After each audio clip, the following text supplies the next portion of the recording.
esse é o vídeo que eu conto pra vocês por que eu demorei praticamente 32 anos pra me encontrar na minha vida profissional. Talvez você esteja aí perdido, frustrado nessa área e não saiba o que fazer.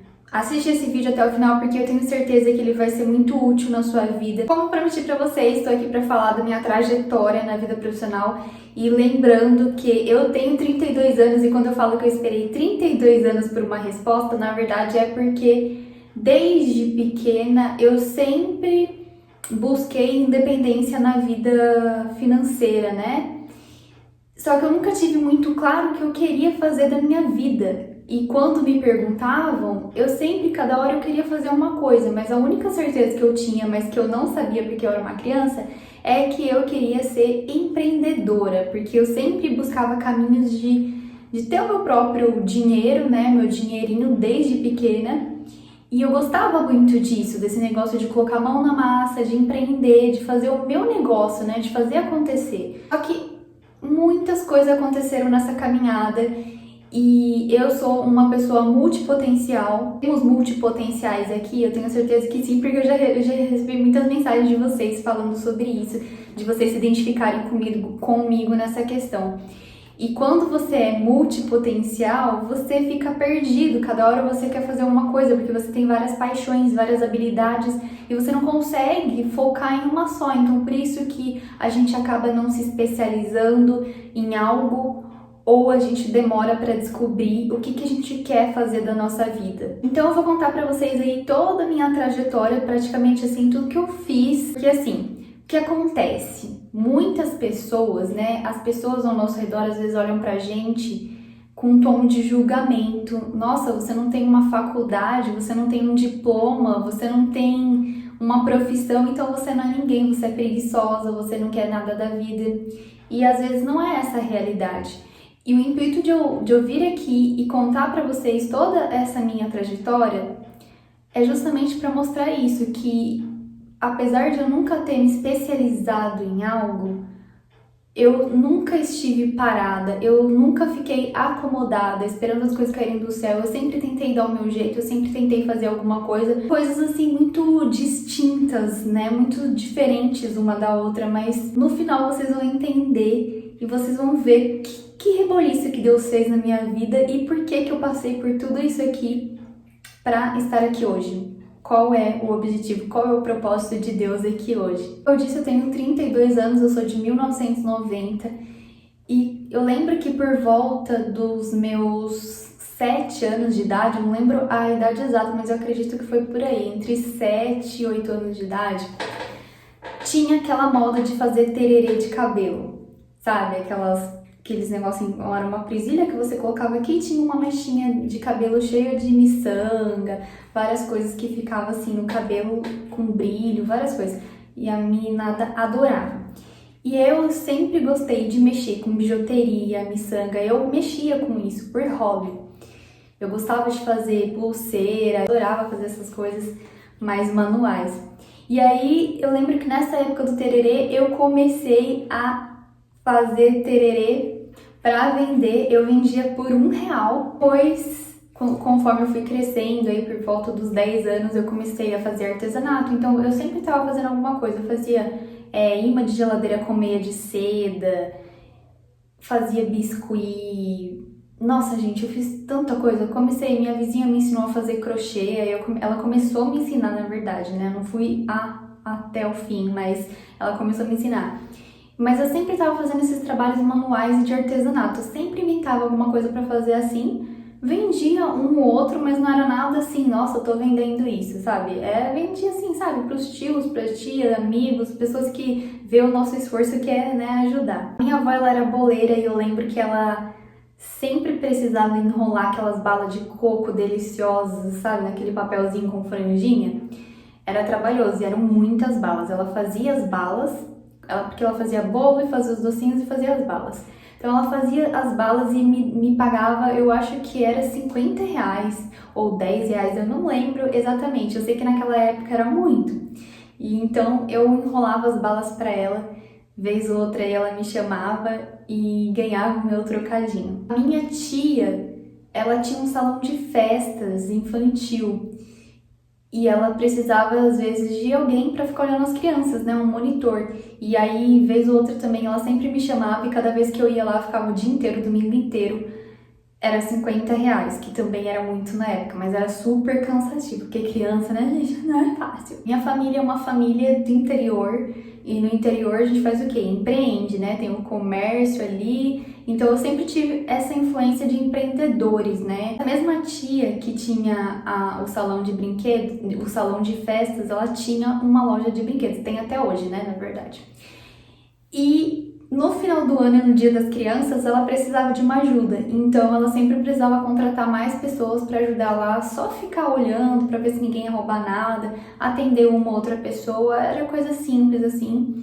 E aí ela também sempre me chamava, eu fui acho que umas 2, 3 vezes, né, uns 2, 3 anos que ela me chamou e eu ia, até que teve um dia que ela me chamou para trabalhar lá. Era temporário, né? Acho que era de outubro até dezembro, era pro final do ano na verdade, mas como vendedora, então para pegar o jeito, a gente tinha que passar mais tempo, né, fazer tipo um estágio antes, para não chegar na correria e a gente não saber. Então também trabalhei na loja de brinquedos da minha tia. O meu primeiro emprego mesmo registrado foi de telemarketing. Gente, eu sempre odiei falar no telefone. E o meu primeiro emprego foi no telemarketing e pior, para fazer cobrança. Duas coisas que eu odeio: cobrar as pessoas, falar ao telefone. Odeio. Mas eu precisava, né? Eu queria, né? Era o meu primeiro emprego e tal.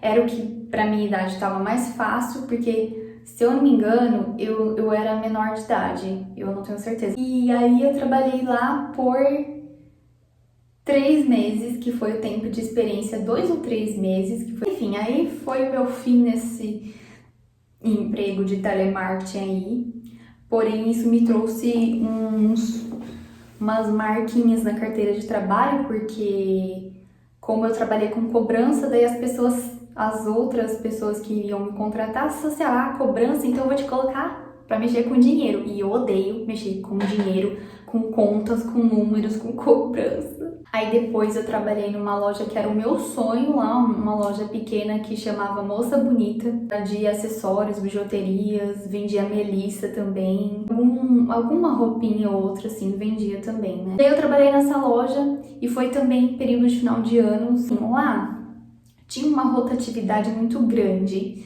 de vendedoras. E nesse período de 3 meses eu era mais antiga lá, porque as outras que trabalhavam antes saíram tudo. E aí, sabe, foi entra, sai. Aí do lado tinha uma loja, o Boticário, né? E como eram todo mundo ali muito próximo, amigos, tal, conhecidos, eles me chamaram pra ficar, acho que no Dia das Mães, no feriado, era um feriado e tal, tipo, eram uns 3 dias que eu fiquei lá embalando, né, os presentes e tal. Então trabalhei uns 3 dias no Boticário, aí cansei do comércio e fui para a área de produção, porque no interior é assim, né? Ou é comércio ou é produção. Quem não tem assim uma especialização, um estudo, faculdade e tal, então a gente acaba indo para esses lados. Aí fui para uma empresa de envasamento de perfumes, alguma coisa assim, não lembro o nome exato. Vazavam, sabe aqueles sprays, sabe? Spray aerosol e tal, e era muito complicado porque eu tinha que ficar em pé o dia inteiro, era tipo assim, das 7 da manhã, 7, 8 da manhã, não lembro, até as 5 da tarde, em pé o dia inteiro e só mexendo com as mãos. Talvez por isso que tenha me dado tendinite, eu nunca parei pra pensar nisso, porque faz tempo que eu tenho tendinite, só que eu não sabia, eu fui descobrir no ano passado, pensando aqui, talvez isso tenha me dado tendinite, porque eu tinha que ficar o dia inteiro lá com essa mão fazendo colocando tampinha. Eu fiquei também, acho que uns 3 meses, 2 anos. Gente, nunca passava desse tempo, 3 meses. Foi 2 ou 3 meses, ou talvez 4. Ah, tá por aí. E eu lembro que quando eu fui pedir a conta pro meu supervisor, ele falou, mas Mariana, você já tá acabando a sua experiência, eu vou passar você, a gente tá gostando do seu trabalho. Eu falava, não, mas eu faço um monte de coisa errada, eu deixo passar um monte de coisa, eu tô desperdiçando um monte de produto, tá? Ele falou, mas é normal, todo mundo faz isso, principalmente no começo, você ainda tá pegando jeito, tá? E aí, ele tentando me convencer a ficar e eu não queria, porque eu me sentia muito mal com isso. eu estava me sentindo mal, achando que eu estava causando um problema e eu não conseguia ficar com minha consciência tranquila. Aquilo pesava demais em mim, era um fardo muito grande, eu não conseguia, as pessoas podiam falar o que fosse, elas acreditavam em mim, mas eu não acreditava em mim. E aí isso me sabotou nesses trabalhos, nesses empregos, olha só. Depois disso foi assim, meu pai tem uma loja de autopeças de carro, então eu ficava a loja de brinquedo da minha tia, né, de vez em quando, e a loja do meu pai. Tipo, eu saía da loja do meu pai, ia fazer outra coisa, depois voltava pra loja do meu pai. Mas onde eu fiquei mais tempo, assim, anos, foi na loja do meu pai. Só que assim, pai, né, família, então a gente trabalha daquele jeito, não é aquela coisa tão, né, tem os horários mais flexíveis, então é mais tranquilo. Foi lá que eu fiquei mais tempo e eu saí de lá porque eu já tava cansada também por conta da misofonia, eu tinha muito problema lá, muita coisa que me deixava exausta, assim, mas era mais por conta da misofonia, era uma pressão muito grande. O pessoal lá ficava assobiando o dia inteiro, tanto os funcionários, quanto meu pai, quanto os vendedores, os clientes, todo mundo, não sei o que tinha, o negócio assobio me enlouquece. Quem tem misofonia sabe como que é. Me enlouquece, me tira do sério, eu não consigo me concentrar. E lá na loja do meu pai eu mexia na parte administrativa e também no caixa. Então eu precisava de concentração e essas coisas me tiravam demais o foco, a concentração. E eu já tava assim, exausta. E aí chegou o Bruno, meu resgatador, me resgatou e aí eu saí do trabalho, né? Porque mudei de cidade, a gente começou tudo em uma nova cidade, e aí vocês já sabem o resto da história. Um pouco antes disso, né, eu pulei uma parte aqui. Finalmente, eu e meu primo, a gente foi tentar empreender. A gente conseguiu comprar uma máquina de estampar camisetas. Na verdade, meu pai investiu, mas a ideia foi da minha tia, mãe dele. Aí a gente comprou uma máquina de estampar camisa, a gente foi fazer o curso, a gente foi buscar lá em São Carlos, longe pra caramba de onde eu morava. A gente passou o dia lá, fizemos um curso, sim, um rápido lá que o cara ensinou tudo. Compramos os materiais, a gente conseguiu montar o nosso escritório, nossa salinha lá, com tudo. A gente já tava lá já reestruturando, fazendo a parte de toda a criativa, criação de marca, de logo, isso e aquilo. Estruturando tudo, até que a gente teve uma desavença aí, eu acho que eu contei pra vocês num dos últimos vídeos, por questões de crenças, né? A gente acabou brigando e a gente, antes mesmo de começar o negócio, a gente desfez a sociedade. E não foi nada registrado, a gente ainda tava correndo atrás de papelada e tal, mas nem deu tempo de continuar porque a gente acabou brigando, porque ele queria ir para um lado, eu queria ir para o outro, ele queria fazer coisas que eu não concordava, que eu achava que feria os meus valores e princípios como cristã, mesmo ele sendo cristão, só que ele tem uma visão diferente e tal.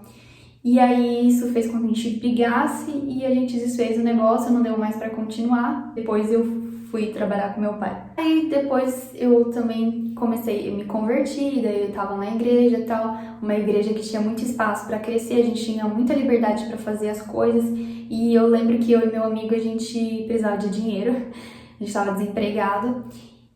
E a gente teve a ideia de fazer uns kitzinhos, sabe, para vender na igreja, com tipo assim, com caixinha de promessa, de versículos, óleo de unção, livro, Bíblia. A gente fez, vendeu um ou dois, mas não deu muito certo, também não foi pra frente. E aí, falando de tudo que eu quis fazer, eu fiz curso de consultoria de imagem, quis trabalhar com consultoria de imagem, consultoria, assessoria de casamento, quis trabalhar em editora, na Editora Abril, era o meu sonho trabalhar na Editora Abril.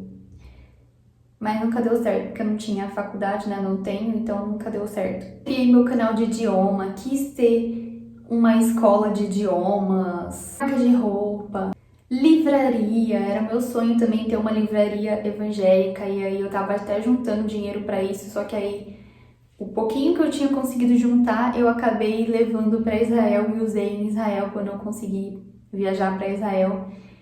mas foi tudo debaixo da permissão de Deus e realmente, né, esse dinheiro não era para livraria porque essa livraria nunca aconteceu e eu acredito que Deus não tenha mais esses planos para mim. E nesse meio tempo também eu comecei faculdade de letras, de português e espanhol. Fiz só um mês, primeiro semestre, foi acho que só o primeiro e segundo mês. Quando ia chegar na época das provas, eu travei, eu não conseguia estudar, bloqueou meu cérebro de uma forma que começou a me dar crise de pânico, eu não conseguia mais estudar, era online, né, à distância. E aí eu tive que trancar a faculdade, tranquei, e eu também não estava conseguindo pagar, eu que estava pagando minha faculdade, eu não estava conseguindo, eu trabalhava com meu pai na época, não estava conseguindo pagar, estava bem apertado, e aí eu tranquei a faculdade, daí depois eu entendi que foi a melhor coisa porque eu conheci o Bruno na época que eu estaria fazendo estágio. E se eu estivesse fazendo estágio, ia ser difícil, né? Porque como que eu e o Bruno a gente ia fazer? O estágio era lá onde eu morava, eu ia ter que mudar de estágio. Enfim, poderia ser um problema, eu imagino, né? Que poderia ser um problema. E eu entendo que realmente Deus faz tudo certo, né, gente? Deus faz tudo certo. E hoje os caminhos que Ele me trouxe hoje, por mais que faculdade de letras tenha muito a ver comigo, não é exatamente o que eu quero para minha vida e os caminhos de Deus são outros. E aí foi essa a minha caminhada na vida profissional. Hoje eu estou aqui, como vocês sabem, né? E como eu cheguei na psicanálise? Eu estava aqui, né, criando conteúdo e até então a única coisa que eu tinha para dizer, né, que é da minha vida profissional, de produto, de renda, seria o meu livro, né, que eu publiquei o meu livro e tal, e estava indo tudo bem, e até então seria a minha carreira de escritora, né, que eu estava investindo. Porém, eu ainda não era aquilo, assim, sabe? Eu ainda não estava me sentindo completa, que era aquilo mesmo, eu gosto muito de escrever, mas não é isso que eu quero, assim, viver, sabe, disso? Não é isso. E aí eu tava passando esses anos todos nesse questionamento, meu Deus, minha vida profissional, eu sou muito frustrada na vida profissional, o que que eu vou fazer, eu não sei o que e tal. E aí, olha que engraçado, na pandemia começou a acontecer, né, um monte de gente com depressão, tanta coisa acontecendo. Eu falei pro Bruno, nossa, depois que acabar essa pandemia, os psicólogos é que vão ficar ricos, porque o tanto de gente que vai precisar de terapia e olha quem está aqui agora prestes a trabalhar nessa área, né? Quem se meteu nessa área de psicologia, de saúde mental? Euzinha.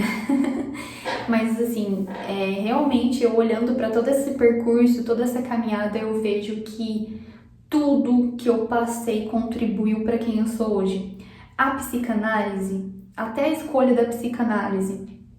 Tem um vídeo aqui, para quem quiser saber como que foi que aconteceu, tem um vídeo aqui que eu falo para vocês, explicando como que eu escolhi a psicanálise, como que foi, o que que Deus fez. Que é o vídeo de depois de 32 anos que Deus me respondeu.